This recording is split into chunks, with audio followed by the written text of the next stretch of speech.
નમસ્કાર, આપ જોઈ રહ્યા છો નેશન પ્લસ ન્યૂઝ. હું છું આપની સાથે હેતલ ભગત. સ્પર્ધાત્મક પરીક્ષાઓમાં ઉત્કૃષ્ટ પરિણામ મેળવવા બદલ શાળા લેવલથી જ વિદ્યાર્થીઓને તૈયાર કરનાર ફિટજીએ વડોદરા શહેરમાં વર્ષ 2012માં પગરવ માંડ્યા હતા. એ સાથે જ આ સંસ્થા દ્વારા વડોદરા સહિત આણંદ, ભરૂચ સહિત અન્ય સ્થળોએ પણ વિવિધ સેન્ટર્સ ખોલ્યા હતા. પરંતુ અચાનક જ વડોદરાના સેન્ટર્સ બંધ થઈ જતા શૈક્ષણિક ક્ષેત્રે ચર્ચાનો વિષય બન્યો હતો. JEE મેઇન્સ, એડવાન્સ, ઓલિમ્પિયાડ સહિત અનેક પરીક્ષાઓ માટે માર્ગદર્શન આપનાર ફિટજીના વડોદરા ખાતેના સેન્ટર્સ બંધ થઈ જવાને પરિણામે સ્કૂલ લેવલથી જ બાળકોમાં કોમ્પિટિટિવ એક્ઝામ અંગેનું શિક્ષણ આપનાર ફિનિક્સ સ્કૂલ માટે આંકડે મધ દેખાયું હોય એવી સ્થિતિ સર્જાઈ છે. વડોદરામાં મકરપુરા, અટલાદરા, વાસણા, ઇલોરા પાર્ક, ગોત્રી અને કારેલીબાગ વિસ્તારોમાં મુકેશ દદવાણી દ્વારા સંચાલિત સેન્ટર્સમાં મોટી સંખ્યામાં વિદ્યાર્થીઓ પ્રવેશ મેળવે એ માટે વર્તમાનપત્રોમાં મોટા પાયે જાહેરાત આપીને વાલીઓને આકર્ષવાનો ધંધો શરૂ કર્યો છે. અત્રે ઉલ્લેખનીય છે કે હાલમાં જ પૂર્ણ થયેલ JEE મેઇન્સ સેશન 1ની પરીક્ષામાં ઉત્તીર્ણ થયેલા વિદ્યાર્થીઓ હવે JEE એડવાન્સની તૈયારીમાં લાગી પડ્યા છે. ત્યારે ફિનિક્સ સ્કૂલ દ્વારા અપાયેલ જાહેરાતમાં જે વિદ્યાર્થીઓના ફોટોગ્રાફ પોતાની સિદ્ધિ બતાવીને જાહેર કરાયા છે એ હકીકતમાં તો ફિટજીના વિદ્યાર્થીઓ હોવાનો ખુલાસો થયો છે.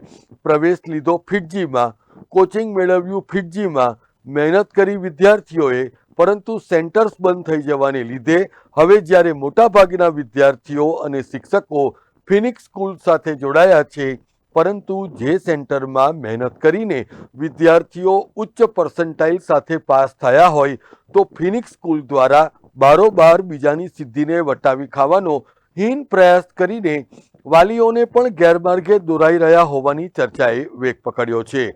સામાન્યતઃ કોટા અને દિલ્હીના રાજેન્દ્ર નગર સ્થિત કોચિંગ ઇન્સ્ટિટ્યૂટ એ ટોપર્સના ફોટાઓનો ઉપયોગ કરીને વાલીઓને આકર્ષે છે.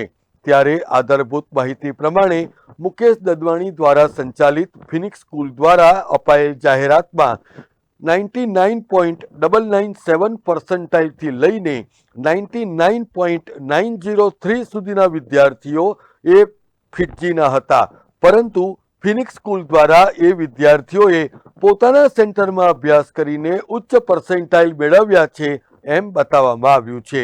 ત્યારે આવી ભ્રામક અને છેતરામણી જાહેરાતોને લઈને ખુદ આ વિદ્યાર્થીઓના વાલીઓમાં પણ ભારે મૂંઝવણભરી સ્થિતિ સર્જાઈ છે. એમ જેના ફોટા છપાયા છે એ પૈકીના જ એક વાલીએ નામ નહીં આપવાની શરતે નેશન પ્લસ ન્યૂઝને જણાવ્યું હતું.